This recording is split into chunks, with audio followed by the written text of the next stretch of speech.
Guys morning. Okay, അപ്പൊ നമുക്ക് സെഷനിലേക്ക് തന്നെ കിടക്കാല്ലേ പെട്ടെന്ന് തന്നെ. ഓക്കെ, അപ്പോൾ നിങ്ങളെല്ലാവരും നമ്മുടെ ഇന്നത്തെ പോസ്റ്റേഴ്സ് ശ്രദ്ധിച്ചിട്ടുണ്ടായിരിക്കും. നമ്മുടെ ഇന്നത്തെ ബി മാജിക് മെമ്പർ ആയിട്ട് നമ്മുടെ ഷില മോഹൻ മാം ആണ് ഇന്നത്തെ സെഷൻ എടുക്കുന്നത്. മാം ഇന്നത്തെ ടോപ്പിക് എന്ന് പറഞ്ഞിട്ട് സക്സസ് ആണ്. സോ ഈ ഒരു നല്ലൊരു ടോപ്പിക്കിനെ കുറിച്ച് ഇന്നത്തെ സെഷൻ എടുക്കാൻ വേണ്ടി ഞാൻ മാമിനെ ഇൻവൈറ്റ് ചെയ്യാണ്. ഷില മാം, പ്ലീസ് വെൽക്കം മാം.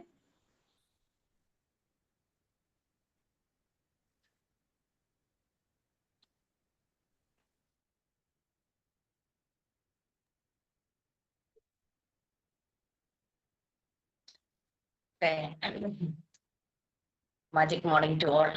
തീർച്ചയായിട്ടും ആദ്യമേ തന്നെ പഞ്ചശക്തിയോടും മാതാപിതാക്കളോടും ബി മാജിക്കിലെ ഫൗണ്ടേഴ്സിനോടും ഇതിലെ എല്ലാ മെമ്പേഴ്സിനോടും നന്ദി പറഞ്ഞുകൊണ്ട് ഞാൻ എന്റെ സെക്ഷനിലേക്ക് കടക്കുകയാണ്. തീർച്ചയായിട്ടും ഇങ്ങനെ ഒരു അവസരം ലഭിച്ചതിനും അതിൻ്റെതായ നന്ദി അറിയിക്കുന്നു. നമ്മെ സംബന്ധിച്ചിടത്തോളം നമ്മുടെ ജീവിതത്തിൽ നമ്മൾ എപ്പോഴും വിജയമാണ് ആഗ്രഹിക്കുന്നത്, അല്ലെങ്കിൽ സക്സസ് ആണ് ആഗ്രഹിക്കുന്നത്. പക്ഷെ നമ്മൾ എപ്പോഴും ആ സക്സസിൽ അതിൽ പരിപൂർണമായിട്ട് എത്തിപ്പെടണമെന്നില്ല. അപ്പം സക്സസ് എന്താണെന്നും ഒരു വ്യക്തിക്ക് വിജയിക്കാൻ വേണ്ട അല്ലെങ്കിൽ സക്സസിലേക്ക് നയിക്കുന്ന ചില ഗുണങ്ങൾ എന്തൊക്കെയാണെന്ന് മാത്രം ഞാനൊന്ന് സൂചിപ്പിക്കാനാണ് ഈ അവസരം വിനിയോഗിക്കുന്നത്. കാരണം നമുക്ക് എല്ലാവർക്കും അറിയാം, നമ്മുടെ ഇഷ്ടം പോലെ ക്ലാസ്സുകളൊക്കെ കേട്ടിട്ടുള്ളതാണ്. പക്ഷെ എന്താണ് the qualities that make a person successful, അതിനെപ്പറ്റിയായിരിക്കും കൂടുതലായിട്ടും ഇന്ന് പറയാൻ ആഗ്രഹിക്കുന്നത്. ശരിക്കും സക്സസ് എന്ന് പറഞ്ഞാൽ എന്താ ഒന്ന് പറയാൻ പറ്റുമോ? എന്തുവാ നമ്മൾ വിജയം, നമ്മുടെ ജീവിതത്തിൽ വിജയം എന്ന് പറഞ്ഞാൽ നമ്മൾ എന്താ ഉദ്ദേശിക്കുന്നത്? പറയാം. നമ്മളെ കാര്യങ്ങൾ നേടുക, നമ്മുടെ കാര്യങ്ങൾ നേടുക അല്ലെ? നമ്മൾ കാര്യങ്ങൾ നേടുക എന്ന് പറഞ്ഞാലും ശരിക്കും നമ്മൾ അത് ഒറ്റയടിക്ക് നേടുന്നില്ല. ഉണ്ടോ? നമ്മുടെ ഒരു കാര്യം നേടുക എന്ന് പറഞ്ഞാൽ നമ്മൾ അത് ഒറ്റയടിക്കായിരിക്കത്തില്ല നേടുന്നത്. ഒറ്റയടിക്കൊക്കെ നമ്മൾ ഓരോ നമ്മുടെ ജീവിതത്തിലെ കാര്യങ്ങളും നേടുമായിരുന്നെങ്കിൽ അല്ലെ, നമുക്ക് എവിടെയായിരുന്നേനെ? നമ്മൾ ഇത്രയും സ്ട്രഗിൾ ചെയ്യുകയോ ഇതുപോലെ ക്ലാസ്സുകൾ അറ്റൻഡ് ചെയ്യുകയോ ഒന്നും നമ്മൾ ചെയ്യത്തില്ല. അപ്പം തീർച്ചയായിട്ടും നമ്മുടെ സക്സസിലേക്ക് എത്തണം എന്നുണ്ടെങ്കിൽ ചില ഗുണങ്ങൾ ഉണ്ടായിരിക്കണം നമുക്ക്. അതില് ഇവിടെ ശിവരേഖ പറയുന്നത് എന്താന്ന് ചോദിച്ചാൽ, മഹത്തായ ഒരു ലക്ഷ്യം പടിപടിയായി പൂർത്തീകരിക്കുന്നതിനെയാണ് നാം വിജയം എന്നാണ് ശരിക്കും ഒരു എയർ നൈറ്റിംഗേൽ പറയുന്നത്. നമുക്ക് നമ്മുടെ ജീവിതത്തിൽ പല പല ലക്ഷ്യം ഉണ്ടായിരിക്കും. ആദ്യമേ തന്നെ നമ്മൾ ഗോൾസ് എന്താണെന്നും അതെങ്ങനെയാണ് റൈറ്റ് ചെയ്യേണ്ടതെന്നൊക്കെ നമ്മൾ പഠിച്ചിട്ടുണ്ട്. ആ ലക്ഷ്യം പൂർത്തീകരിക്കാൻ വേണ്ടി പടിപടിയായി പൂർത്തീകരിക്കുന്ന ആ ഒരു പ്രോസസ്സിന് പറയുന്നതാണ് വിജയം എന്നുള്ളത്. അതുപോലെ തന്നെ നമ്മുടെ ജീവിതത്തിൽ വിജയവും സന്തോഷവും എപ്പോഴും ഉണ്ടാകും. വിജയം ഉണ്ടായാൽ മാത്രമേ സന്തോഷം ഉണ്ടാകും. അതായത് വിജയം എന്ന് പറഞ്ഞാൽ നമ്മൾ ആഗ്രഹിക്കുന്നത് ലഭിക്കുക എന്നതും ആ ലഭിച്ചതിലുള്ള സംതൃപ്തി എന്താണോ അതാണ് നമ്മുടെ സന്തോഷം എന്ന് പറയുന്നത്. അപ്പം ജീവിതത്തില് ജോൺ എച്ച് റോഡ്സ് എന്ന് പറഞ്ഞ ഒരു വ്യക്തി പറഞ്ഞേക്കുന്ന രണ്ട് വാക്കുകളാണ് എനിക്ക് എന്നെ സ്പർശിച്ചത് കൊണ്ട് ഞാൻ പറയുകയാണ്. വെറുതെ ജീവിച്ചാൽ പോരാ, നമ്മള് അർത്ഥവത്തായിട്ട് നാം ജീവിക്കുക. വെറുതെ ജീവിക്കാതെ അർത്ഥവത്തായിട്ട് ജീവിക്കുക. നമ്മളിപ്പോ എന്തെങ്കിലും ഒരെണ്ണം സ്പർശിച്ചാൽ പോരാ, അത് എന്താണെന്ന് സ്പർശിച്ചറിയണം.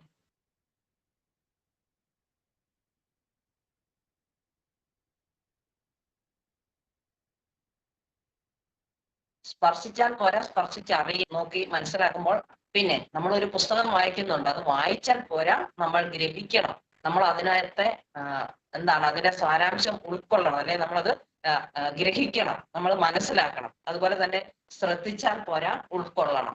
എന്തൊക്കെയാണ് അതിലെ മെയിൻ പോയിന്റ്സ് എന്നുള്ള കാര്യം ഉൾക്കൊള്ളണം. ഇങ്ങനെയൊക്കെ നമ്മൾ നമ്മുടെ ജീവിതത്തിലേക്ക് ചില കാര്യങ്ങൾ കൊണ്ടുവന്നാൽ മാത്രമേ നമുക്കതൊന്നും നല്ല രീതിയിൽ നമുക്കൊരു വിജയത്തിലേക്ക് എത്താൻ പറ്റത്തുള്ളൂ. ഇനി ഞാൻ പോയിന്റിലേക്ക് വരികയാണ്. നമ്മുടെ ഒരു വ്യക്തിക്ക് വിജയിക്കാൻ സഹായമായ ഗുണങ്ങളായിട്ടുള്ള കുറച്ച് ഘടകങ്ങൾ പറയാം. ഒന്നാമത്തെ പോയിന്റ് എന്ന് പറയുന്നത് ആഗ്രഹം. നമ്മൾ എന്ത് ഉദ്ദേശലബ്ധിക്ക് വേണ്ടിയാണോ തീവ്രമായിട്ട് ആഗ്രഹിക്കുന്നത്, അതാണ് നമ്മുടെ വിജയത്തിലേക്ക് ഉള്ള ചവിട്ടുപടിയായിട്ട് നമ്മൾ ആദ്യം ഉദ്ദേശിക്കുന്നത്. കാരണം എന്താന്ന് ചോദിച്ചാൽ, നമുക്ക് നന്നായിട്ടുള്ള ഒരു ഉദ്ദേശലബ്ധി ഉണ്ടെങ്കിൽ മാത്രമേ നമുക്ക് ആ ഒരു തീവ്രമായ ആഗ്രഹം നേടിയെടുക്കാൻ സാധിക്കത്തുള്ളൂ. അപ്പൊ ഒന്നാമത്തെ പോയിന്റ് എന്ന് പറയുന്നത് ആഗ്രഹമാണ്. അതായത് നമ്മൾ എപ്പോഴും കേൾക്കാറുണ്ട്, മനുഷ്യ മനസ്സിന് സങ്കല്പിക്കുവാനും വിശ്വസിക്കാനും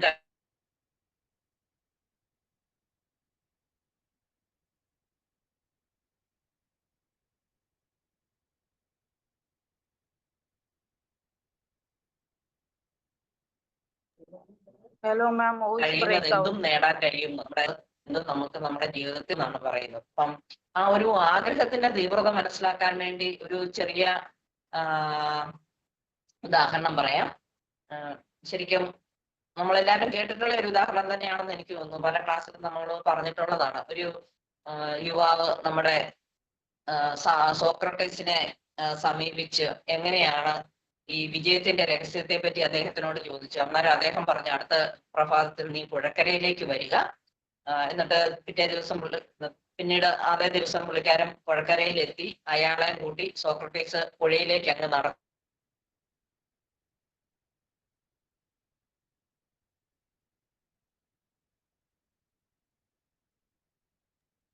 ഹലോ, കഴുത്തിനൊപ്പം വെള്ളമായി താഴ്ത്തി സോക്രട്ടീസ് അയാൾ ശ്വസിക്കാൻ ഏറെ ബുദ്ധിമുട്ട് അനുഭവപ്പെട്ടപ്പം അദ്ദേഹം യുവാവിന്റെ തന്റെ പിടുത്തത്തിൽ നിന്ന് മോചിപ്പിച്ചിട്ട് സോക്രട്ടീസ് അയാളോട് ചോദിച്ചത് എന്താന്ന് ചോദിച്ചാൽ, പല വെള്ളത്തിനടിയിലായിരുന്നപ്പോൾ നിങ്ങൾക്ക് ഏറ്റവും ആവശ്യമായി തോന്നിയത് എന്താണെന്നാ ചോദിച്ചത്. നമുക്കറിയാം, നമ്മൾ വെള്ളത്തിൽ മുങ്ങി താഴുമ്പോൾ നമുക്ക് ഏറ്റവും അത്യാവശ്യമായിട്ടുള്ളത് എന്താണെന്നുള്ള കാര്യം അദ്ദേഹം പറഞ്ഞു, വായു എന്ന് പറഞ്ഞു. അപ്പോൾ സോക്രട്ടീസ് പറയുകയാണ്, ഇതാണ് വിജയത്തിന്റെ രഹസ്യം എന്നാണ് സോക്രട്ടീസ് പറഞ്ഞത്. അതായത് വെള്ളത്തിനടിയിൽ വായുവിന് വേണ്ടി ആഗ്രഹിച്ച അതേ തീവ്രതയോടെ നീ വിജയത്തിന് വേണ്ടി ആഗ്രഹിക്കുക എന്ന്. വെള്ളത്തിനടിയിലായിരിക്കുമ്പോൾ നമുക്ക് എങ്ങനെയെങ്കിലും പൊങ്ങി വന്ന് വായു ശ്വസിക്കണം എന്നുള്ള ഒരു ആഗ്രഹമാണ് എന്ന് പറഞ്ഞ രീതിയിൽ തന്നെ ആയിരിക്കണം നമ്മുടെ ഓരോ ലക്ഷ്യങ്ങൾ നേടിയെടുക്കാനുള്ള ഒരു ആഗ്രഹം, അല്ലെങ്കിൽ ആ ആഗ്രഹത്തിന്റെ തീവ്രത എന്ന് പറയുന്നത് അതിനോടാണ് നമ്മൾ ഇവിടെ ഉപമിച്ചിരിക്കുന്നത്. അപ്പം നമുക്ക് ഒന്നാമതായിട്ട് നല്ലൊരു ആഗ്രഹം വേണം. രണ്ടാമതായിട്ടുള്ള നമ്മൾക്ക് വേണ്ട ഒരു ഗുണമാണ് നമ്മൾ പ്രതിജ്ഞാബദ്ധരായിരിക്കണം. പ്രതിജ്ഞാബദ്ധത ഉണ്ടായിരിക്കണം. അതായത് വിജയത്തിന് വേണ്ടി ശ്രമിക്കുന്നതിനേക്കാൾ നല്ലത് വിലയുള്ള ഒരു മനുഷ്യനായി ജീവിക്കുക എന്നാണ് നമ്മുടെ ആൽബർട്ട് ഐൻസ്റ്റീൻ പറഞ്ഞിരിക്കുന്നത്. അപ്പൊ ഇവിടെ പ്രതിജ്ഞാബദ്ധത എന്ന് പറഞ്ഞാൽ എന്താണെന്ന് ചോദിച്ചാൽ, ആർജവവും അതുപോലെ തന്നെ വിവേകവും ശരിക്കും ഈ പ്രതിജ്ഞാബദ്ധതയുടെ രണ്ട് വശങ്ങളാണ്. നമുക്ക് ആർജവം വേണം, അതുപോലെ തന്നെ വിവേകവും വേണം. അപ്പം ആർജവം, ഒരു എക്സാമ്പിൾ പറയുകയാണെങ്കിൽ, തന്റെ ജോലിക്കാരനോട് ഒരു മാനേജർ ഇങ്ങനെയാണ് അത് വ്യക്തമാക്കിയത്. അതായത് ധനം നഷ്ടപ്പെട്ടാലും ചുമതലകൾ നിറവേറ്റുന്നതാണ് ആർജവം. നമുക്ക് ഇത്തിരി പൈസ നഷ്ടം വന്നാലും നമ്മുടെ ചുമതലകൾ നിറവേറ്റുക എന്നുള്ളതാണ് ആർജവം. അതുപോലെ തന്നെ അത് നിറവേറ്റാൻ ബുദ്ധിമുട്ടുള്ള ചുമതലകൾ ഏറ്റെടുക്കാതിരിക്കുന്നതാണ് വിവേകം. ചിലര് മാനേജർ എന്തെങ്കിലും പറയുവാണെങ്കിൽ, അല്ലെങ്കിൽ മറ്റുള്ളവർ പറഞ്ഞാൽ എല്ലാം എടുത്ത് തലയിൽ വെക്കുകയും ചെയ്യും. എന്നിട്ടും ഒരു കാര്യവും സമയത്ത് ചെയ്യാനും പറ്റത്തില്ല. പിന്നെ മാനസികമായിട്ടുള്ള ബുദ്ധിമുട്ടുകൾ അല്ലെങ്കിൽ സ്ട്രെസ് അനുഭവിക്കുക ആണ് സാധാരണ ചെയ്യാറുള്ളത്. അപ്പം നമുക്ക് ചെയ്യാൻ പറ്റില്ല അല്ലെങ്കിൽ ബുദ്ധിമുട്ടുള്ള ചുമതലകളെ ഏറ്റെടുക്കാതിരിക്കുക, അത് തിരിച്ചറിയുക എന്നുള്ളതാണ് നമ്മളുടെ വിവേകം. അതുപോലെ തന്നെ ധനം ഒത്തിരി നഷ്ടപ്പെട്ടാൽ പോലും നാം ഏറ്റെടുത്തേക്കുന്ന ചുമതലകൾ നിറവേറ്റുക എന്നുള്ളതാണ് നമ്മുടെ ഒരു വിജയവും ഒക്കെ നമ്മുടെ ചിന്തകളുടെ തീരുമാനങ്ങളുടെയും ഒക്കെ ഫലമാണ്. അപ്പം ഒരിക്കലും ഇത് യാദൃച്ഛികമായിട്ട് വന്നു ചേരുന്ന ഒരു സംഗതി അല്ല. ഇതെല്ലാം നമ്മുടെ ഒരു മനോഭാവത്തിന്റെ ഫലമാണ്. നമ്മുടെ മനോഭാവം മാറ്റിയാൽ എല്ലാം ശരിയാകുന്നല്ലേ നമ്മൾ പറയാറുള്ളത്. അപ്പം നമ്മുടെ മനോഭാവം മാറ്റിക്കൊണ്ട് വരിക എന്നുള്ളതാണ് തീർച്ചയായിട്ടും രണ്ടാമത്തെ പോയിന്റ് എന്ന് പറയുന്നത്. പ്രതിജ്ഞാബദ്ധരായിട്ടിരിക്കുക, നമുക്ക് ആർജവം വേണം, അതുപോലെ തന്നെ വിവേകവും വേണം. പിന്നെ നമ്മൾ ഈ ഒരു ബദ്ധതയിലൂടെ മുന്നോട്ട് പോകുമ്പോൾ ചിലപ്പം പരാജയം ഉണ്ടാകാം, അല്ലെങ്കിൽ വിജയിക്കുന്ന വ്യക്തിക്കും ധാരാളം ബുദ്ധിമുട്ടുകളൊക്കെ അനുഭവപ്പെടാം. പക്ഷെ പരാജയത്തിൽ എന്താ ചെയ്യുമെന്ന് ചോദിച്ചാൽ അവര് വളരെ സുരക്ഷിതമായിട്ട് ആ ഒരു നല്ലൊരു മാർഗം തേടിപ്പോയും. അതേസമയം വിജയികളാണെങ്കിൽ പരാജയം ഉണ്ടായാൽ പോലും ആ പരാജയത്തിൽ നിന്നും പാഠങ്ങൾ ഉൾക്കൊണ്ടുകൊണ്ട് എങ്ങനെ മുന്നോട്ട് പോകാം എന്നാണ് അവര് ശ്രദ്ധിക്കാറുള്ളത്. പിന്നെ മൂന്നാമത്തെ പോയിന്റ് എന്ന് പറയുന്നത് ഉത്തരവാദിത്വം, റെസ്പോൺസിബിലിറ്റി. കാരണം തീർച്ചയായിട്ടും നമുക്കൊരു റെസ്പോൺസിബിലിറ്റി ഉണ്ടെങ്കിൽ മാത്രമേ നമുക്കത് ചെയ്യാൻ സാധിക്കുള്ളൂ. ആഗ്രഹമായി തീരുന്ന കർത്തവ്യം അനന്തമായി തീരുന്നു എന്ന് പറയുന്നത് പോലെ നമുക്ക് നല്ല സ്വഭാവമുള്ളവർക്ക് മാത്രമേ ഉത്തരവാദിത്വം ഏറ്റെടുക്കാൻ സാധിക്കത്തുള്ളൂ. കാരണം ആ ഉത്തരവാദിത്തങ്ങൾ ഏറ്റെടുക്കുമ്പോൾ കൂടുതൽ അപകട സാധ്യതകളൊക്കെ നേരിടേണ്ടി വരുമായിരിക്കും. എങ്കിൽ പോലും അതിന്റെ അനന്തര ഫലങ്ങളെ വേണ്ടി ഉത്തരം പറയാൻ വേണ്ടി അവരെപ്പോഴും ബാധ്യസ്ഥരായിരിക്കുന്നത് കൊണ്ട് നമ്മൾ തീർച്ചയായിട്ടും എന്തെല്ലാം അപകട സാധ്യതകൾ ഉണ്ടെന്ന് വിലയിരുത്തി അത് മനസ്സിലാക്കി കരുതലോടെ മുന്നോട്ട് പോയി അവര് ജീവിതത്തിന്റെ വിജയത്തിലേക്ക് എത്താനാണ് കൂടുതലും നോക്കുന്നത്, ഉത്തരവാദിത്ത ബോധമുള്ളവര്. പിന്നെ നമ്മള് ഉത്തരവാദിത്ത ബോധമുള്ളവര് ശരിക്കും ഞാൻ പറഞ്ഞു അബദ്ധങ്ങളിൽ നിന്നാണ് പാഠങ്ങൾ ഉൾക്കൊള്ളുന്നത്. അപ്പം ആ പാഠങ്ങൾ ഉൾക്കൊള്ളുമ്പോൾ എങ്ങനെ നമ്മൾ അതിനെ നമുക്ക് വേണമെങ്കിൽ അതിനെ 3 രീതിയിൽ പ്രതികരിക്കാൻ പറ്റും. ഒന്നെങ്കിൽ വേണമെങ്കിൽ നമ്മൾക്ക് വേണമെങ്കിൽ അതിനെ അവഗണിക്കാം, ഇല്ലെങ്കിൽ അതിനെ നിഷേധിക്കാം, ഇല്ലെങ്കിൽ അതിൽ നിന്നും പാഠം പഠിച്ച് നമുക്ക് അത് ആവർത്തിക്കാതിരുന്ന് നമുക്ക് മുന്നോട്ട് പോകാൻ സാധിക്കും. ഇനി 4ാമത്തെ പോയിന്റായിട്ട് പറയുന്നത് എന്താണെന്ന് ചോദിച്ചാൽ കഠിനാധ്വാനം. ഏതൊരു കാര്യങ്ങളും നമ്മുടെ ജീവിതത്തിൽ നാം ചെയ്യണമെന്നുണ്ടെങ്കിൽ, നമുക്ക് ലഭിക്കണമെന്നുണ്ടെങ്കിൽ തീർച്ചയായിട്ടും കഠിനാധ്വാനം ഇല്ലാതെ പറ്റത്തില്ല. വെറുതെ നമുക്ക് ഇരുന്ന് ഇപ്പം നമുക്കൊരു പൈസ ഉണ്ടാക്കാനോ അല്ലെങ്കിൽ നമ്മുടെ വീട്ടിലെ ഓരോ പണികൾ ചെയ്യാനോ ഇല്ല, ഒന്നും നടക്കത്തില്ല. വീട്ടിലെ ഒരു പണിയാണെങ്കിൽ പോലും നമുക്കൊരു കാര്യം ചെയ്യണം എന്നുണ്ടെങ്കിൽ തീർച്ചയായിട്ടും അത് അധ്വാനിക്കാതെ നമുക്കൊന്നും ചെയ്യാൻ പറ്റത്തില്ല. നമ്മുടെ ജീവിതത്തിന്റെ ഓരോ നിമിഷങ്ങളിലും നമ്മൾ ഒരു കാര്യം സാധിച്ചെടുക്കണം എന്നുണ്ടെങ്കിൽ തീർച്ചയായിട്ടും അധ്വാനിക്കാതെ നടക്കത്തില്ല എന്നുള്ള കാര്യം നമുക്കറിയാം. അതില് കഠിനാധ്വാനം എന്ന് പറയുമ്പോഴത്തേക്കും ഒരിക്കലും പെട്ടെന്നുണ്ടാകുന്നതല്ലല്ലോ വിജയം. അത് നമ്മൾ പറഞ്ഞു, നമുക്ക് നല്ലൊരു സ്വഭാവം അല്ലെ നമ്മുടെ പരിശ്രമം ഒക്കെ ആവശ്യമാണെങ്കിൽ പോലും കൂടെ അധികം പേരും അതിനുവേണ്ടി ആത്മാർത്ഥമായിട്ട് ശ്രമിക്കാൻ തയ്യാറല്ല. നമ്മളിപ്പം പറഞ്ഞതുപോലെ നമ്മുടെ മെമ്പേഴ്സിലാണെങ്കിലും നമ്മളാണെങ്കിലും വിമാറ്റിക്കലി ഓരോ നമ്മൾക്ക് ആക്ടിവിറ്റീസ് ഒക്കെ തരുമ്പോഴും കാര്യം പറഞ്ഞാൽ നമുക്ക് സിമ്പിൾ ആയിട്ടാണെന്ന് തോന്നും, എങ്കിൽ പോലും നമുക്ക് ആ ആക്ടിവിറ്റീസ് ഒക്കെ ചെയ്യാൻ ചിലപ്പോൾ മടി ഉണ്ടാകാറുണ്ട്. നമ്മൾ അതിന് ആത്മാർത്ഥമായിട്ട് ഒരിക്കലും ശ്രമിക്കാറില്ല എന്നുള്ളതാണ് സത്യം.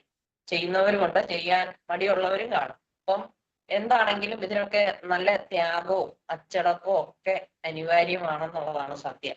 കാരണം ഈ കഠിനാധ്വാനത്തിനായിട്ട് പകരം വെക്കാൻ അല്ലെങ്കിൽ മാറ്റിവെക്കാൻ ഒന്നുമില്ല. ആരൊക്കെ ജീവിതത്തിൽ വിജയിച്ചിട്ടുണ്ടോ, ആരൊക്കെ ലോകത്തിന്റെ നെറുകയിൽ എത്തിയിട്ടുണ്ടോ, അവരെല്ലാവരും തീർച്ചയായിട്ടും കഠിനാധ്വാനത്തിലൂടെ മാത്രം എത്തിപ്പെട്ടേക്കുന്നവരാണ്.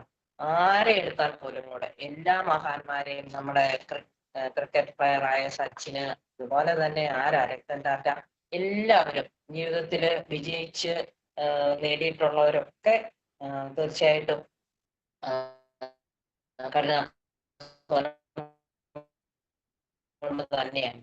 ഇപ്പം സംഗീതജ്ഞന്മാരാണെങ്കിലും അല്ലെങ്കിൽ എന്തെങ്കിലും മേളം നടത്തുന്നവര്, ഏത് മേഖലയായിക്കോട്ടെ, അവര് പെട്ടെന്ന് അങ്ങോട്ട് ഒരു ദിവസം കൊണ്ടൊന്നും ചെയ്തുണ്ടാക്കിയപ്പോ മണിക്കൂറുകൾ ചെലവഴിച്ചിട്ട് നേടിയെടുത്തതിന്റെ ഫലമാണ് ലോകം എല്ലാ കാര്യങ്ങളും അറിയുന്നത്. അപ്പോ പിന്നെ നമ്മുടെ വേറൊരു പോയിന്റാണ് സ്വഭാവ വൈശിഷ്ട്യം. നമ്മുടെ സ്വഭാവം മൂല്യങ്ങളുടെയും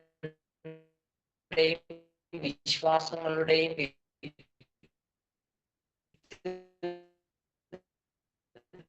ത്തിന്റെയും ആകത്തുകയാണ്. നമ്മുടെ ജീവിതത്തിന് ചില മൂല്യങ്ങൾ, ഒരു വ്യക്തിക്ക് ചില മൂല്യങ്ങൾ ഉണ്ടായിരിക്കും, ആ വ്യക്തിക്ക് ചില വിശ്വാസങ്ങൾ ഉണ്ടായിരിക്കും. അതുപോലെ ഒന്നിന്റെയും ആകത്തുകയാണ് ഈ സ്വഭാവ വൈശിഷ്ട്യം എന്ന് പറയുന്നത്. ഇതെങ്ങനെയാണ് നമ്മുടെ ജീവിതത്തിൽ പ്രതിഫലിക്കുന്നതെന്നാണ് നമ്മൾ അറിയേണ്ടത്. നമ്മുടെ പെരുമാറ്റ രീതിയിലും നമ്മുടെ പ്രവൃത്തി കാണുമ്പോൾ നമുക്ക് ആ വ്യക്തിയെ ഇഷ്ടപ്പെടുന്നുണ്ടെങ്കിൽ തീർച്ചയായിട്ടും അദ്ദേഹത്തിന്റെ പെരുമാറ്റ രീതി നമുക്ക് ഇഷ്ടപ്പെട്ടുകൊണ്ടതായിരിക്കാം, അല്ലെങ്കിൽ അയാൾ ചെയ്ത പ്രവൃത്തി നല്ലതായതുകൊണ്ടായിരിക്കാം. ഈ 2 രീതിയിലാണ്. ഇപ്പം സംസാരിക്കുമ്പോഴാണെങ്കിലും നമ്മൾ ചില മീറ്റിങ്ങുകൾക്ക് അല്ലെങ്കിൽ വലിയ വലിയ യോഗങ്ങളിലൊക്കെ പോകുമ്പോൾ ചില പേഴ്സണാലിറ്റി നമ്മുടെ മനസ്സിൽ തറഞ്ഞു നിൽക്കും. എന്തുകൊണ്ടാണ്? അദ്ദേഹത്തിന്റെ ആ ഒരു സംസാര രീതി അല്ലെങ്കിൽ ആ ഒരു പെരുമാറ്റ രീതി, അല്ലെങ്കിൽ അയാൾ ശരിക്കും നമ്മുടെ കണ്ണിൽ എടുത്ത് നിൽക്കും.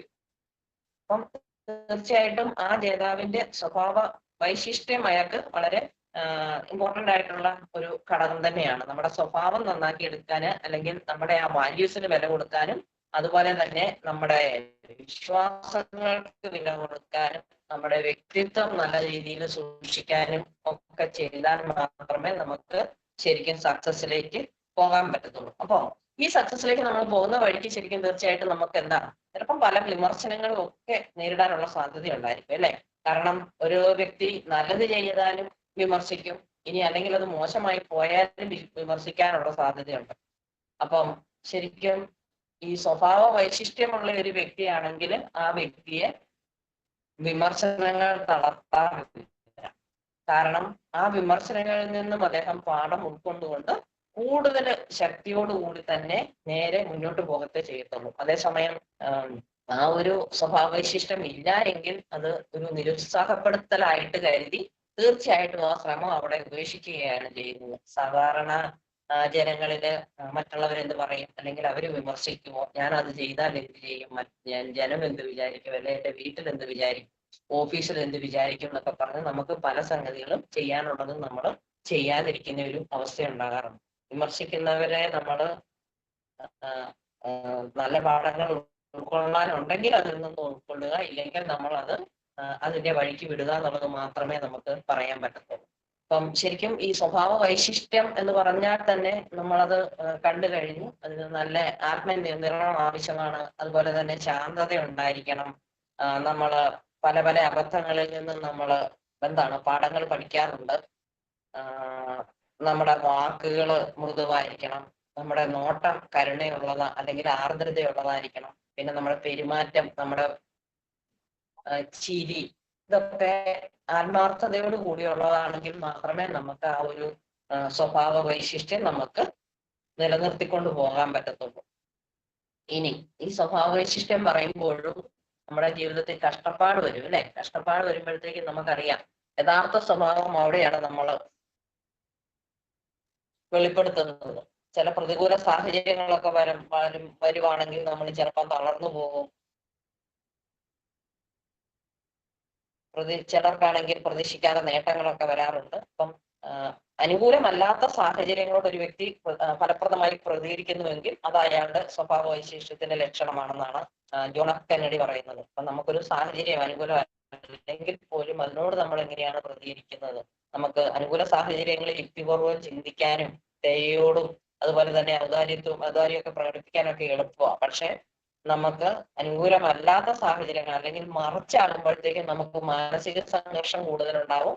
അപ്പം നമുക്ക് നമ്മുടെ ആ ഒരു സമചിത്തത പാലിക്കാനൊക്കെയുള്ള കഴിവ് നമുക്ക് കുറയാനാണ് സാധ്യതയുള്ളത്. അടുത്ത പോയിന്റ് പറയുന്നത് എന്താണെന്ന് ചോദിച്ചാൽ ശുഭ പര്യവസാനത്തിൽ മാത്രം വിശ്വസിക്കുക. അതാണ് നമുക്കൊക്കെ ഇത്തിരി കുറവുള്ളത്. കാരണം നമ്മളൊരു കാര്യം ചെയ്യുമ്പോഴത്തേക്കും അയ്യോ നമുക്ക് എപ്പോഴും ഡൗട്ടാണ് അല്ലെ, ഇത് ശരിയാവുമോ എന്നുള്ളൊരു ഡൗട്ടാണ്. അല്ലെങ്കിൽ അത് ശരിയാകും, നല്ല രീതിയിൽ വരും, ഞാൻ സക്സസ് കാണും എന്ന് നമ്മുടെ മനസ്സിൽ നമുക്ക് ആ ഒരു ശുഭ പര്യവസാനം മാത്രം വിശ്വസിച്ചുകൊണ്ട് അതിന്റെ വേണ്ട സ്റ്റെപ്പുകൾ മുന്നോട്ട് പോകുമ്പോഴത്തേക്കും തീർച്ചയായിട്ടും നമ്മുടെ ജീവിതത്തിൽ നമുക്ക് വ്യത്യാസം ഉണ്ടാകും. കാരണം അത് നമ്മൾ എവിടെയാണ് അതിന്റെ മാറ്റങ്ങൾ വരുത്തേണ്ടത്? നമ്മുടെ ചിന്തയിലാണ് മാറ്റങ്ങൾ വരുത്തേണ്ടത്. അപ്പൊ നമ്മള് വിമാജിക്കല് രാവിലെ ആയിട്ട് നമ്മൾ ആ ഒരു പോസിറ്റിവിറ്റി ആ ഒരു ദിവസത്തേക്ക് നിറയ്ക്കുന്നുണ്ടെങ്കിൽ ആ നിറയ്ക്കുന്നതിന്റെ കാരണം എന്താണെന്ന് ചോദിച്ചാൽ അതിലുള്ള ആ ആക്ടിവിറ്റീസ് ആണ്. ആ ആക്ടിവിറ്റീസ് കംപ്ലീറ്റ് നമുക്ക് ചെയ്യാൻ സാധിച്ചില്ല എങ്കിൽ നമുക്ക് ആ ഒരു പൂർണ്ണത ലഭിക്കത്തില്ല. നമ്മളോട് പറയുന്നുണ്ട്, സേവേഴ്സ് പറയുന്നുണ്ട്, ആ സേവേഴ്സ് പോയിന്റ് നമുക്ക് എത്രമാത്രം പോയിന്റ്സുകൾ നമുക്ക് നമ്മുടെ ജീവിതത്തിൽ പ്രാവർത്തികമാക്കാൻ സാധിക്കുന്നുണ്ടെങ്കിൽ തീർച്ചയായിട്ടും നമുക്ക് അതിൻ്റെതായ മെന്റൽ ഹെൽത്ത് ഉണ്ടാകും. തീർച്ചയായിട്ടും നമ്മുടെ ജീവിതത്തിൽ അതിൻ്റെതായ മാറ്റങ്ങൾ ഉണ്ടാകും. നമ്മുടെ മനസ്സ് വളരെ ഫ്രീ ആയിരിക്കും. നമ്മുടെ ജീവിതത്തിൽ എന്ത് പ്രതിസന്ധികൾ ഉണ്ടായാലും നമുക്ക് അതിനെ തരണം ചെയ്യാനുള്ള കഴിവ് കിട്ടും. ഇവയൊക്കെ തീർച്ചയായിട്ടും നമ്മൾ ആ ഒരു ഇതിൽ വിശ്വസിക്കുന്നത് കൊണ്ട് തന്നെയായിരിക്കും നമുക്കത് കിട്ടുന്നത്. നമ്മുടെ ചിന്തകളുടെ പോക്കിനെ അനുസരിച്ചായിരിക്കും ഇരിക്കുന്നത്. അതായത് നമ്മുടെ മനസ്സിനെ നമ്മൾ വിജയത്തിന് വേണ്ടി ചിട്ടപ്പെടുത്തി എടുക്കുക എന്നുള്ളതാണ്. അപ്പം നമ്മുടെ ചിന്താരീതി പ്രവർത്തനത്തെ ആഴത്തിൽ സ്വാധീനിക്കും. നമ്മുടെ ജീവിതത്തിൽ എന്തെങ്കിലും ഒരു പ്രശ്നം ഉണ്ടാകുമ്പോൾ നമ്മൾ കൂടുതലായിട്ട് ഇരുന്ന് ചിന്തിക്കും, അയ്യോ അതെങ്ങനെയാണ്, എന്താണ്. അവിടെ നമ്മൾ പഠിച്ചിട്ടുണ്ട് അല്ലെ, നമ്മുടെ ജീവിതത്തിൽ ഒരു പ്രശ്നം ഉണ്ടായാൽ നമ്മൾ 80% അതിന്റെ സൊല്യൂഷനെ പറ്റി ചിന്തിക്കുകയും 20% മാത്രമേ ആ പ്രോബ്ലത്തെ പറ്റി നമ്മൾ ചിന്തിക്കാറുള്ളെന്നാണ് പറയുന്നത്. പക്ഷെ നമ്മുടെയൊക്കെ ജീവിതത്തിൽ നമ്മൾ കുറച്ച് അറിയാവുന്നവരെ അതിനെപ്പറ്റി അങ്ങനെ ചെയ്യും. പക്ഷെ അറിയാൻ പാടില്ലാത്ത സാധാരണ വ്യക്തിത്വങ്ങൾ അല്ലെങ്കിൽ ഇതുപോലെയൊന്നും ക്ലാസ് ഒന്നും അറ്റൻഡ് ചെയ്തിട്ടില്ലാത്ത വ്യക്തിത്വങ്ങൾ എന്താ ചെയ്യാറുണ്ട്? അതിന് യാതൊരു സൊല്യൂഷനും കാണാതെ മനസ്സിങ്ങനെ വേവലാതിപ്പെട്ട് സ്ട്രെസ്സും സ്ട്രെയിനും മാത്രമായിട്ടാണ് ജീവിതത്തിൽ മുന്നോട്ട് പോകുന്നത്. ആരെങ്കിലും വന്ന് അല്ലെങ്കിൽ എന്തെങ്കിലും അറിവുള്ളവര് അതിനൊരു സൊല്യൂഷൻ പറഞ്ഞു കൊടുക്കുകയോ അല്ലെങ്കിൽ ആ പ്രശ്നം സോൾവ് ചെയ്യുകയോ ഒക്കെ ചെയ്യുകയാണ് ചെയ്യുന്നത്. ഇനി അല്ല എങ്കിൽ നമ്മളെപ്പറ്റിയുള്ള ഇതിനെപ്പറ്റി അറിവുള്ള വ്യക്തികളാണെങ്കിൽ തീർച്ചയായിട്ടും ഒരു പ്രശ്നം ഉണ്ടായി, ഓക്കെ, ഇനി ഞാൻ അതിന് എന്ത് സൊല്യൂഷനാണ് കണ്ടെത്തുന്നത്? ഇനി അത് സൊല്യൂഷൻ നമ്മുടെ ഫ്രണ്ട്സിനെയോ അല്ലെങ്കിൽ നമുക്ക് നമ്മുടെ അടുത്തുള്ള ഫ്രണ്ട്സിനെയോ അല്ലെങ്കിൽ നമ്മുടെ ടീച്ചേഴ്സിനോടോ മാതാപിതാക്കളോടോ ആരോടെങ്കിലും എങ്ങനെയാണ് ഞാനിത് കൈകാര്യം ചെയ്യേണ്ടത് എന്ന് നമ്മൾ ചോദിച്ച് പെട്ടെന്ന് നമ്മൾ അതിനൊരു സൊല്യൂഷൻ കണ്ടെത്തി നമ്മുടെ മനസ്സ് നമ്മൾ ഫ്രീ ആക്കുവാനില്ല.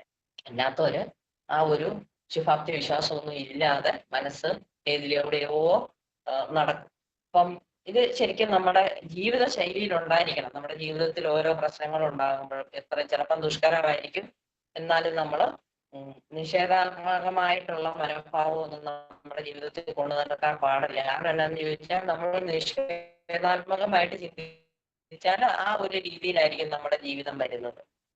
ശുഭകരമായി നമ്മൾ ചിന്തിക്കുവാണെങ്കിൽ നമ്മുടെ കഴിവുകളെ നമുക്ക് പൂർണ്ണമായിട്ടും ഉൾക്കൊള്ളാൻ സാധിക്കും, അല്ലെങ്കിൽ നമ്മുടെ ഡെയിലി ലൈഫിൽ നമുക്കത് ജീവിക്കാൻ നമുക്ക് വളരെ ആത്മവിശ്വാസം നൽകുന്ന ഒരു സംഗതിയാണ്. അപ്പം അത് എങ്ങനെ ചെയ്യണമെന്ന് ചോദിച്ചാൽ നമ്മൾ ബോധപൂർവമായിട്ട് നമ്മൾ ഈ ശ്രമം നമ്മുടെ ജീവിതത്തിലേക്ക് കൊണ്ടുവരണം. വെച്ചാല് നമ്മൾ രാവിലെ എണീക്കുമ്പോഴേ നമ്മൾ മോശമായിട്ട് ചിന്തകളൊന്നും എണീക്കാതെ രാവിലെ എണീക്കുമ്പോഴേ നമ്മൾ മനഃപൂർവ്വം തന്നെ നമ്മുടെ മനസ്സിലേക്ക് ശുഭകരമായിട്ടുള്ള ചിന്തകൾ എന്റെ ജീവിതത്തിൽ നേടിയെടുക്കേണ്ടത് അല്ലെങ്കിൽ എന്റെ ജീവിതത്തിന്റെ വിജയത്തിന് ആവശ്യമായിട്ടുള്ള സംഗതികൾ നമ്മുടെ മനസ്സിലേക്ക് കൊണ്ടുവന്ന് അതിനെ നമ്മുടെ സബ് കോൺഷ്യസ് മൈൻഡിലേക്ക് വിടുകയാണ് ചെയ്യേണ്ടത്. അല്ലാതെ നമ്മൾ എണീക്കുമ്പോഴേ നമ്മൾ നെഗറ്റീവ് അടിച്ചൊന്നും എണീറ്റിട്ട് കാര്യമില്ല. നമ്മൾ പോസിറ്റിവിറ്റിയോട് കൂടി തന്നെ എണീക്കണം. പിന്നെ നമ്മുടെ വിമാനിക്കൽ തീർച്ചയായിട്ടും നമുക്ക് ആ ഒരു പോസിറ്റിവിറ്റി നമുക്ക് കിട്ടുന്നുണ്ടെന്നുള്ളതാണ് സത്യം. അപ്പം ശരിക്കും അതിനൊക്കെ നമ്മൾ ശരിക്കും താങ്ക്സ്ഫുൾ ഉള്ളവരായിരിക്കണം വിമാനിക്കുന്നവർ.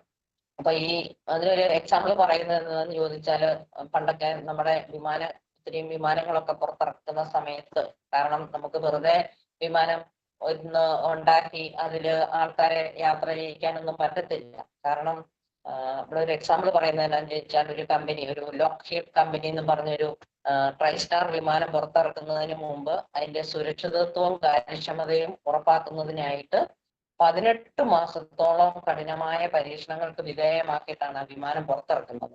അതിനായിട്ട് തന്നെ ഏകദേശം $1.5 മില്യൺ ചെലവഴിച്ചിരിക്കുന്നത്. ഒരു ചെറിയ തകരാറ് പോലും വരാതെ ഒരു 36,000-ഓളം പരീക്ഷണ പറക്കലുകളും 1000-ഓളം മറ്റു പരിശോധനകളും നടത്തിയ ശേഷം മാത്രമാണ് വിമാനത്തിന്റെ നമുക്ക് അതിന് പറപ്പിക്കാനുള്ള അംഗീകാരം ലഭിച്ചിട്ടുള്ളതാണെന്ന് പറയുന്നത്. അപ്പം ആ വിമാനത്തിന്റെ സുരക്ഷ ഉറപ്പാക്കുന്നതിന് വേണ്ടി ലോക്ഹീഡ് നടത്തിയ കഠിന പ്രയത്നത്തിലൂടെ അവർ ശുഭചിന്തയെ പ്രാവർത്തികമാക്കുകയായിരുന്നു. ഏതൊരു കാര്യത്തിനും പല പല പരീക്ഷണങ്ങളിലൂടെ കടന്നുപോയി മാത്രമേ നമുക്ക് വിജയിക്കാൻ പറ്റത്തുള്ളൂ എന്നാണ് അവിടെ പറയുന്നത്.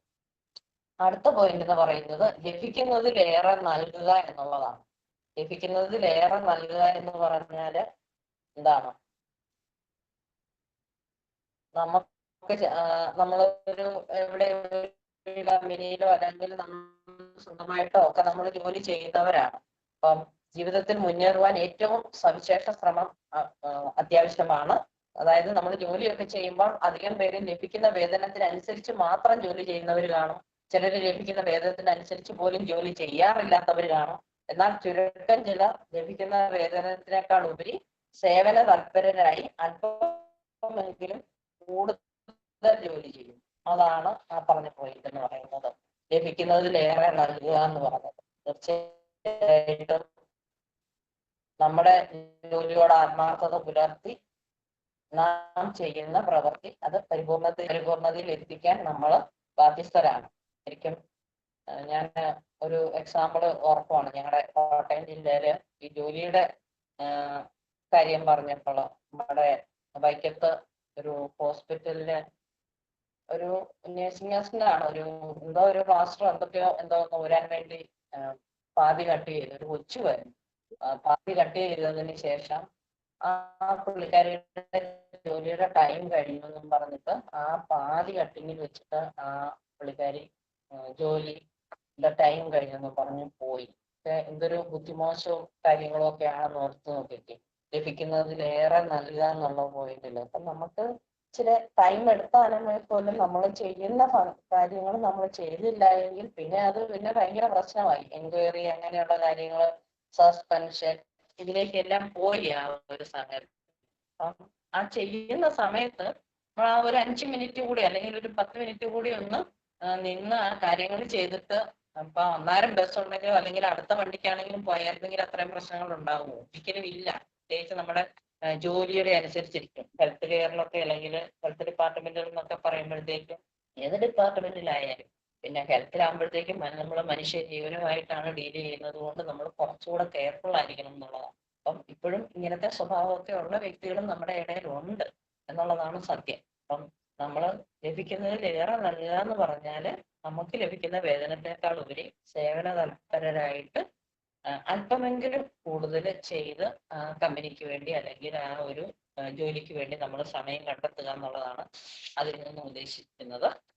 അടുത്തതെന്ന് പറഞ്ഞാല് നമ്മൾ തീർച്ചയായിട്ടും ഇപ്പൊ നമ്മൾ കണ്ടു നിരന്തരമായ പരിശ്രമത്തിന്റെ ശക്തി. നിരന്തരമായ പരിശ്രമം എന്ന് പറഞ്ഞാല് തീർച്ചയായിട്ടും പല അത്ര എളുപ്പമുള്ള കാര്യമൊന്നുമല്ല അല്ലെ. പല തിരിച്ചടിയും നമ്മുടെ ജീവിതത്തിൽ ഉണ്ടാകും. ഈ തിരിച്ചടികളെയൊക്കെ അതിജീവിച്ച് പൂർവാധി ശക്തിയോടെ നമ്മൾ തിരിച്ചു വരികയാണ് ചെയ്യുന്നത്. എല്ലാവരും പ്രമുഖരായിട്ടുള്ള എല്ലാ വ്യക്തികളും നമ്മുടെ എക്സാമ്പിളിൽ പറഞ്ഞതുപോലെ സച്ചിൻ ടെണ്ടുൽക്കർ ഒക്കെ ക്രിക്കറ്റ് ജീവിതത്തിൽ അദ്ദേഹം എങ്ങനെ തുടങ്ങി, ഏതെല്ലാം രീതിയിലാണ് അദ്ദേഹത്തിന്റെ വിജയത്തിന് വേണ്ടി അദ്ദേഹം ടൈം ചെലവഴിച്ചിരിക്കുന്നതും അതുപോലെ തന്നെ അദ്ദേഹത്തെക്കാളും ചെറുതായിട്ടുള്ള കുട്ടികളിൽ നിന്ന് വരെ അദ്ദേഹം പാഠങ്ങൾ പഠിച്ചുകൊണ്ടാണ് കളിക്കളത്തിൽ കളിക്കാൻ ഇറങ്ങിയിരിക്കുന്നത് എന്നുള്ള കാര്യങ്ങളൊക്കെ നമുക്ക് അറിയാൻ പറ്റും. അപ്പം എപ്പോഴും ഏതൊരു വ്യക്തിയുടെ വിജയത്തിന്റെ പുറകിലും നമുക്ക് നിരന്തരമായിട്ടുള്ള പരിശ്രമം ഉണ്ടായിരിക്കും. ആ പരിശ്രമത്തിൽ നമ്മൾ ഒരിക്കലും പിന്മാറരുതെന്നുള്ളതാണ്. Don't quit. നമ്മൾ എന്തെങ്കിലും തീരുമാനങ്ങൾ എടുക്കുമ്പോൾ പിഴയ്ക്കുവോ അല്ലെങ്കിൽ നമ്മുടെ നടപ്പാതകൾ ദുഷ്കരമാകുവോ എന്തൊക്കെ ചെയ്താൽ പോലും കൂടെ നമ്മളെ അതൊന്നും തളർത്താതെ നമ്മൾ മുന്നോട്ട് പോവുക തന്നെ ചെയ്താൽ മാത്രമേ നമ്മുടെ ലക്ഷ്യബോധത്തിൽ എത്തിപ്പെടാൻ നമുക്ക് പറ്റത്തുള്ളൂ. എന്തൊക്കെ പരാജയങ്ങൾ ഉണ്ടായാലും ആ പരാജയങ്ങളെ മുന്നേറുവാൻ വേണ്ടി പല മാർഗങ്ങൾ കാണും. ആ മാർഗങ്ങളെ സ്വീകരിച്ച് നമ്മൾ മനസ്സ് തളരാതെ മുന്നോട്ട് പോവുക മാത്രം ചെയ്താൽ മതി. അടുത്ത പോയിന്റ്, ചെയ്യുന്ന പ്രവൃത്തിയിൽ അഭിമാനം കൊള്ളുക. നമ്മൾ ഏത് തൊഴിൽ ചെയ്തോട്ടെ, നമ്മൾ ചിലപ്പോൾ ഒരു വാഹനം കഴുകുവോ അല്ലെങ്കിൽ നിലമടിച്ചു വാരുന്നോ, നമ്മുടെ മുനിസിപ്പാലിറ്റിയിലെ വർക്കേഴ്സ് ഒക്കെ ഉണ്ടല്ലോ, അല്ലെങ്കിൽ ഒരു പെയിന്ററോ, എന്ത് ജോലി ആയിക്കോട്ടെ, നമ്മൾ ചെയ്യുന്ന ജോലി നമ്മൾ ശരിയായ രീതിയിൽ ചെയ്താൽ മാത്രമേ നമ്മുടെ ജീവിതം നമുക്ക് ഭദ്രമായിട്ട് മുന്നോട്ട് കൊണ്ടുപോകാൻ പറ്റത്തുള്ളൂ. അത് ആ ജോലിയോടുള്ള ആ ഒരു മനോഭാവം, നമ്മുടെ മനസ്സിന്റെ ആ ഒരു ചിന്ത, ആ ജോലിയോടുള്ള ആ ഒരു മനോഭാവം എത്രമാത്രം ഉണ്ട്, അല്ലെങ്കിൽ നമുക്കൊരു അധ്വാനം ചെയ്യാനുള്ള, നമ്മൾ പറഞ്ഞ കഠിനാധ്വാനം അത്യാവശ്യമാണ്. അപ്പം ഈ ജോലിയിലാണെങ്കിലും ചിലപ്പം കഠിനാധ്വാനം ആവശ്യമായിട്ട് വരും. ആ കഠിനാധ്വാനം ചെയ്യാനുള്ള മനോഭാവം ഇപ്പം പലരിലും നഷ്ടപ്പെട്ടിരിക്കുകയാണ്. അപ്പം ഇതോടൊപ്പം തന്നെ ചെയ്യുന്ന ജോലിയിലെ അഭിമാനം, എത്രയും പെട്ടെന്ന് എന്തെങ്കിലുമൊക്കെ ഒരു കുറുക്കുവഴി ഉണ്ടാക്കാൻ നോക്കും. ആ ഒരു പ്രവണത ഒഴിവാക്കുന്നതായിരിക്കും നല്ലത്. നമ്മൾ ചെയ്യുന്നത് ഏത് പ്രവൃത്തിയാണോ അതിന് നമ്മൾ അഭിമാനം കൊള്ളുക. ഞാനൊരു നേഴ്സാണോ, ഞാൻ ആ നേഴ്സിംഗ് ജോലിയിൽ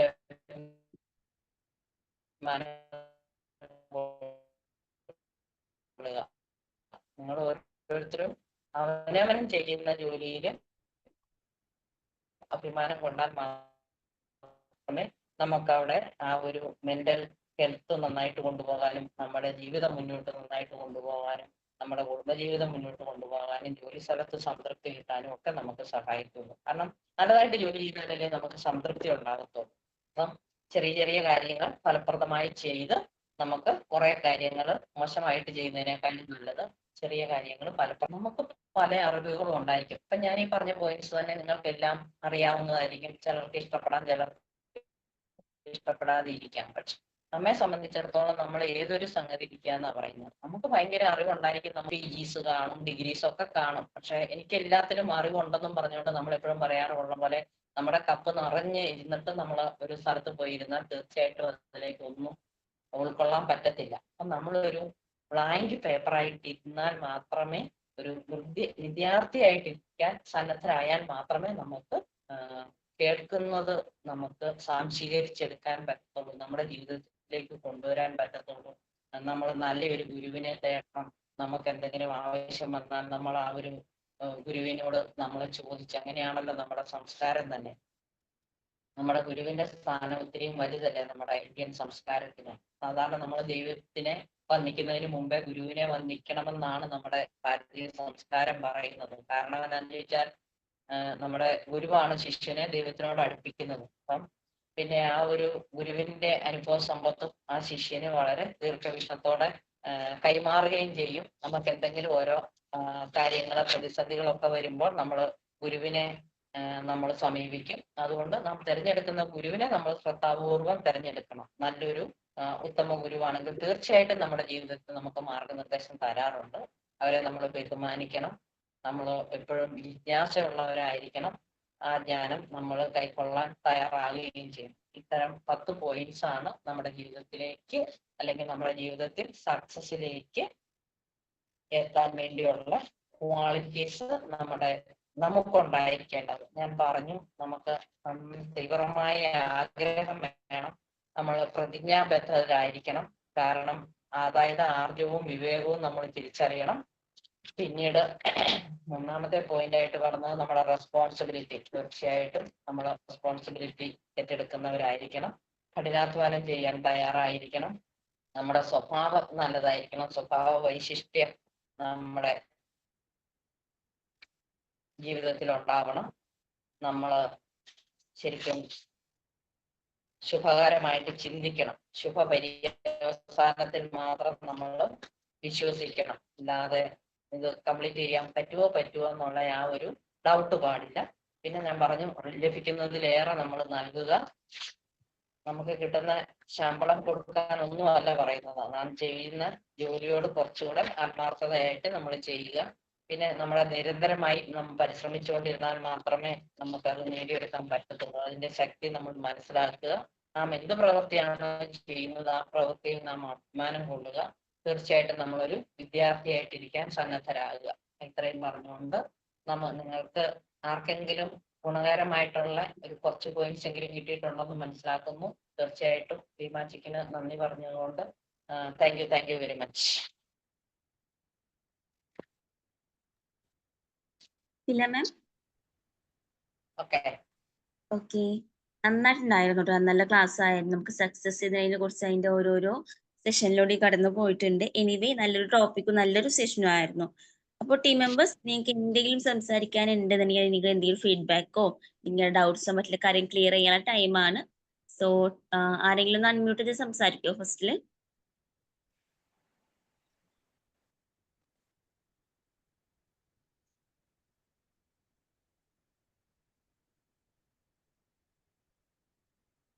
ഹലോ, കേൾക്കാൻ പറ്റുന്നില്ലേ? ഓക്കെ പറഞ്ഞോളൂ.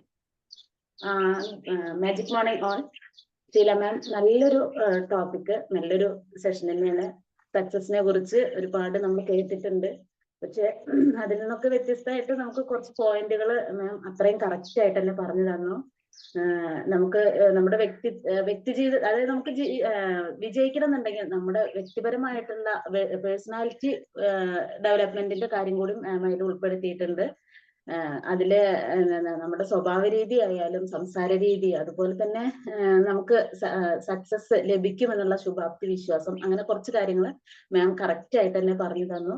ഇപ്പൊ എക്സാമ്പിൾ, നമ്മളൊരു മെഡിക്കൽ റെപ്പാണ് എന്നുണ്ടെങ്കിൽ നമ്മൾ അതിൻ്റെതായ ആ എക്സിക്യൂട്ടീവ് ലുക്കിൽ മാത്രമാണ് അവർ പോകുന്നത്. അവർ പ്രത്യേകിച്ച് നമുക്ക് എല്ലാ ഹോസ്പിറ്റലുകളിൽ പോയാലും കാണാറുണ്ട് അവർ തന്നെ. അവരുടെ ആ ഒരു ലുക്ക് എന്ന് പറയുമ്പോൾ തന്നെ നമുക്ക് അവരുടെ ആ ഒരു പേഴ്സണാലിറ്റി നമുക്ക് മനസ്സിലാക്കാൻ പറ്റും. അപ്പൊ ഏതൊരു വിജയത്തിന്റെ പുറകിലും നമ്മൾ ആ ഒരു സക്സസ്, അല്ലെങ്കിൽ നമ്മൾ എന്താണോ ആഗ്രഹിക്കുന്നത് എന്നുണ്ടെങ്കിൽ അതിലേക്ക് നമ്മൾ മാനസികമായിട്ടും ശാരീരികമായിട്ടും നമ്മൾ അത് ആയിത്തീരുക എന്നുള്ളതാണ് എനിക്ക് ഇന്നത്തെ ക്ലാസ്സിൽ മനസ്സിലായത്. ഓക്കെ, വളരെ നല്ലൊരു ക്ലാസ് ആയിരുന്നു ma'am. Thank you so much. Okay, thank you, Preeta ma'am. Then next. Magic morning Okay. നന്നായിരുന്നു ശീലമ്മ. നല്ല ഒരു അടക്കും ചിട്ടയുള്ള ഒരു ക്ലാസ്. ഇങ്ങനെ ലൈനായിട്ട് ഓരോ കാര്യങ്ങളായിട്ട് ഇങ്ങനെ വളരെ കൃത്യമായിട്ട് പറഞ്ഞിട്ടുണ്ട്. ഒരു ഒരു പ്രൊഫഷണൽ ലുക്കിലേക്ക് വന്നിട്ടുണ്ട്. എന്തായാലും നന്നായിട്ടുണ്ട്. അതിലപ്പുറം നമുക്ക് ഇന്ന് ഒരു 22 പേരോളം ക്ലാസ്സിൽ പങ്കെടുത്തിട്ടുണ്ട് എന്നുള്ളത് വലിയ സന്തോഷമുള്ള കാര്യമാണ്. അപ്പൊ നമ്മൾ ഇന്ന് പങ്കെടുത്ത ആളുകൾ ശ്രദ്ധിക്കുക. ഇന്ന് പങ്കെടുത്ത ആളുകൾ നമുക്കൊക്കെ ഒരു ആഗ്രഹം ഉണ്ടാവും, ഇന്ന ആള് ഈ ക്ലാസ്സിൽ വരണം അല്ലെ. ഇപ്പൊ ഞാൻ പങ്കെടുക്കുമ്പോൾ എനിക്കൊരു ആഗ്രഹമുണ്ട്, മണിസാർ ക്ലാസ്സിൽ വരണം. എല്ലാ ദിവസവും മണിസാറിനെ കാണണം എന്നൊരു ആഗ്രഹം ഉണ്ടാവുമല്ലോ. അങ്ങനെ ഓരോരുത്തർക്ക് ഓരോ ആഗ്രഹം ഉണ്ടാവും. അങ്ങനത്തെ ആളുകളെ ഇതിൽ പങ്കെടുപ്പിക്കുക. അത് ഇന്നത്തെ ഒരു ദിവസം അല്ലെങ്കിൽ നാളെ ഇത്രയേ ഉള്ളൂ അവസരം. അവിടെ യെസ് എന്ന് കമന്റ് ചെയ്യാഞ്ഞാൽ എല്ലാവരും ഗ്രൂപ്പിൽ നിന്ന് പോകും. അത് പുതിയൊരു നിയമം പാസ്സാക്കിയാണ് നമ്മള്. അപ്പൊ എല്ലാ ദിവസവും പങ്കെടുക്കുന്നവര് യെസ് എന്ന് കമന്റ് ചെയ്യണം. Okay, thank U. Okay, thank you, Rasaq sir. Magic morning. Okay. ശീല മാം നല്ലൊരു ക്ലാസ് ആയിരുന്നു. Yes, sir. അത് ഒരു ജീവിതത്തിൽ നമുക്ക് വിജയിക്കണം എന്നുണ്ടെങ്കിൽ ശ്രദ്ധിക്കേണ്ട 10 കാര്യങ്ങളാണ് പറഞ്ഞത്. വെറുതെ ആഗ്രഹം മാത്രം പോരാ, ആഗ്രഹിച്ചുകൊണ്ട് മാത്രം നമുക്ക് ജീവിക്കാൻ പറ്റില്ല. അതിന് പരിപാലിക്കേണ്ട, അല്ലെങ്കിൽ നമ്മൾ ശ്രദ്ധിച്ച് നമ്മൾ മുന്നോട്ട് കൊണ്ടുപോകേണ്ട പല കാര്യങ്ങൾ, അത് വളരെ വളരെ ഇമ്പോർട്ടൻ്റ് ആയിട്ടുള്ള കാര്യങ്ങളാണ്. അത് എല്ലാ കാര്യത്തിലും, നമ്മുടെ സ്വഭാവത്തിലായാലും ശരി, നമ്മൾ പെരുമാറുന്ന കാര്യത്തിലായാലും ശരി, എല്ലാ കാര്യത്തിലും നമ്മൾ ശ്രദ്ധിച്ചാൽ മാത്രമേ നമുക്ക് മുന്നോട്ട് പോകാൻ പറ്റുള്ളൂ. അല്ലെങ്കിൽ മുന്നോട്ട് പോയാലേ നമ്മൾ വിജയിക്കാൻ പറ്റുള്ളൂ. അത് വളരെ വ്യക്തമായിട്ട് പറഞ്ഞു തന്നതിന് നന്ദി. Thank you. ഞാൻ നാളെ മുതൽ കുറച്ച് ദിവസം ഉണ്ടാവില്ല ക്ലാസ്സിൽ, ചെറിയ പ്രശ്നമില്ല. അത് സാറിന് പ്രത്യേകിച്ച് പേര് വിട്ടല്ല സാറേ, എനിക്ക് നിർത്തിയില്ലാത്തതുകൊണ്ടാണ്. പക്ഷെ കുറച്ച് പ്രശ്നങ്ങളുണ്ട്, അതുകൊണ്ട് എനിക്ക് ക്ലാസ് വരാൻ പറ്റില്ല. എൻ്റെ പേര് വ്യക്തമായിട്ട് നമ്മുടെ അപേക്ഷയുടെ കൂടെ. Thank you.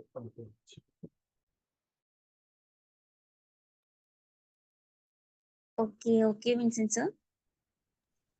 Then Good morning all. yes sir. കേൾക്കുന്നില്ലേ? Okay, thank you Sheela ma'am. നല്ലൊരു ക്ലാസ് ആയിരുന്നു. എല്ലാം വളരെ മൈന്യൂട്ടായ പോയിന്റുകളും എന്നും നമ്മൾ ജീവിതത്തിൽ കൊണ്ടുവരേണ്ട ഒരു ക്ലാസ് ആയിരുന്നു. പിന്നെ എനിക്ക് മനസ്സിലായതും എനിക്ക് പറയാനുള്ളതും നമ്മൾ എന്നും ഒരു വിദ്യാർത്ഥിയായിരിക്കുക എന്നുള്ളതാണ്. എന്തായാലും നല്ലൊരു ക്ലാസ് ആയിരുന്നു. Thank you all. Okay sir. Thank you മാം. നല്ല ക്ലാസ് തന്നെയായിരുന്നു. മധ്യം മുതൽ അവസാനം വരെയും ശരിക്കും കേട്ടുകൊണ്ട് തന്നെ ഇരിക്കുകയായിരുന്നു. Thank you. Okay, Krishnamurthy sir, thank you so much. Mani sir. Magic morning. ശില മാം നല്ലൊരു ക്ലാസ് തന്നെയായിരുന്നു. നമ്മളെ വിജയം നേടാൻ വേണ്ടിയിട്ട്, അതായത് നമ്മൾ ആഗ്രഹങ്ങൾ പൂർത്തീകരിക്കുമ്പോൾ അല്ലെ ലക്ഷ്യം പൂർത്തീകരിക്കുമ്പോൾ നമുക്ക് ലഭിക്കുന്ന ആ വിജയത്തിൽ ആണല്ലോ നമ്മൾ ഈ സന്തോഷത്തിലേക്ക് എത്തുക, ഹാപ്പിനെസ്. അതിലേക്ക് എത്താൻ വേണ്ടിയിട്ട് നമ്മൾ വിജയിക്കണം. അപ്പൊ അതിന് വേണ്ട ഒരു 10 കാര്യങ്ങൾ അക്കമിട്ട് വളരെ നല്ല രീതിയിലാണ് എക്സ്പ്ലെയിൻ ചെയ്തത്. പ്രത്യേകിച്ച് അതിൽ നല്ല ഉദാഹരണങ്ങളും ഉണ്ടായി എന്നുള്ളതാണ്. അപ്പം കഠിനാധ്വാനം വേണം, നമ്മൾ പോസിറ്റീവായിട്ട് തിങ്ക് ചെയ്യണം, നമ്മൾ നല്ല ഒരു സ്വഭാവത്തോടു കൂടി നല്ല മനസാന്നിധ്യത്തോടു കൂടിയിട്ട് എടുത്ത കാര്യങ്ങൾ പൂർത്തീകരിക്കുക, പിന്മാറാതെ പിടിച്ചു നിൽക്കുക എന്നുള്ളതാണ്.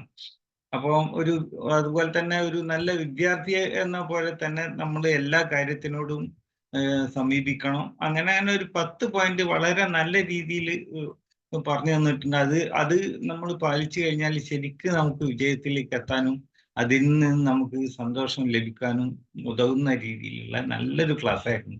താങ്ക് യു നല്ല പ്രസന്റേഷനും ആയിരുന്നു. Thank you very much ma'am.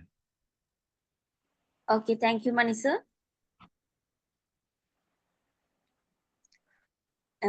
Then വേറെ ആരാ സംസാരിക്കുന്നത് next? Magic morning ma'am. Okay. നല്ല ഒരു ക്ലാസ് ആയിരുന്നു ഇന്നത്തേത്. ഞാന്